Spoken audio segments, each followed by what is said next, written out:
सेवा पक्षरे बुद्धिजीवी सम्मिलनी अनुष्ठित। राष्ट्रर विकास और अखंडता बजाय रखा सह नागरिक मानकर भूमिका संबंध में एक बुद्धिजीवी सम्मिलनी केन्दुझर नगर भवन ठारे अनुष्ठित हो जाइछि। बीजेपीर सेवा पक्ष पालन अवसर में आयोजित यह कार्यक्रम को दलर जिला सभापति सुखदेव महांत प्रदीप प्रज्वलन करी उद्घाटन करथिले।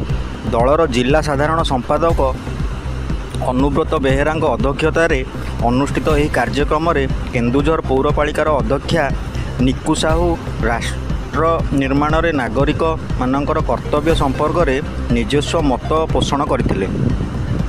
राष्ट्रीय वैदिक गणित टोलीर सदस्य अमरबर खटुआ प्रगतिर मानसिकता जड़े देशप्रेमी पर यथेष्ट बोली कही।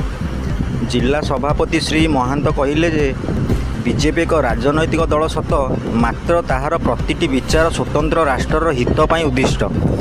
कार्यक्रमर संयोजक तथा वरिष्ठ दलीय नेता डॉक्टर शंभुनाथ राउत ऐक्य को संपद करी एक समृद्धशील राष्ट्र स्वप्न को साकार करने सहज हेब बोली मत पोषण करथिले। अन्यतम अतिथि भाव पूर्वतन जिला सभापति अंशुमान सबुज महांत वर्मा धैर्य साहस सुकर्म और विचार माध्यम आमे राष्ट्रर टेक रखा संभव बोली मत व्यक्त करथिले।